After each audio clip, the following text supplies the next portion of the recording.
Hello, my name is Mitch Wagner. I'm executive editor for Information Week. What excites you most about the medium? I think it's the opportunity to paraphrase Cory Andreka's blog name, Collapsing Geography. The idea, as Christian Renaud said yesterday on the panel, that you'd be able to have these spontaneous conversations, much like the one we're having now, without having to be physically present, or at least come as close as possible. You know, we're still big bags of meat, so we like the physical proximity, but this can be even better than phones and IMs and so on. I'm also very interested in the idea of people being able to kind of reinvent their identity and really kind of make themselves better people in world than they are in real life, and then making themselves better people in real life based on what they've learned in world. Feedback.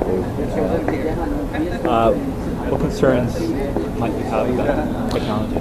Well, the top concern, I guess, I don't know if this is exactly what you're looking for here, but you know, the concern is that we're all kind of living in the CD-ROM revolution of 1981. You know, we all here think this is really hot stuff, but will it catch on with the general public, or even that subset of the general public that's now active on Facebook and Twitter and using social networks? This is very much. It's unclear whether this is ever going to become a hugely popular way of communicating. On the other hand, I do think that the lessons learned from this, just as with CD-ROMs as interactive media, will come to bear on new technologies going forward. Why might this not take off the way something like Facebook did?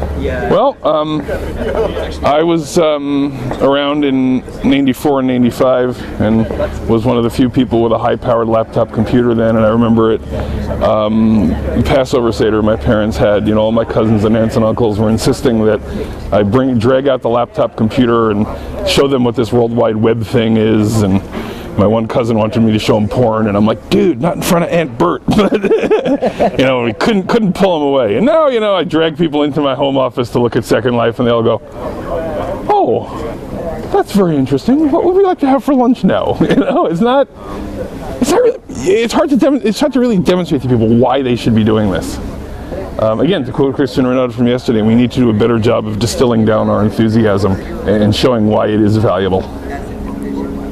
What do you think is going to be the most surprising impact of the decades from now? I don't know if it's going to be surprising, but I think augmented reality is going to be huge. I think we already have it a little bit. We can achieve a lot of it just with an iPhone, you know? You can kind of look around, you can see a map, you can Google things in your general location. I think we're going to see more of that with kind of this captioning of objects around you, so you'll be able to get information about what's on your surroundings. And I think that's going to lead to a blurring of what we now call virtual worlds and what we now call the flat internet and real life. Last question. What barriers will metaverse technology never overcome? What will they never overcome?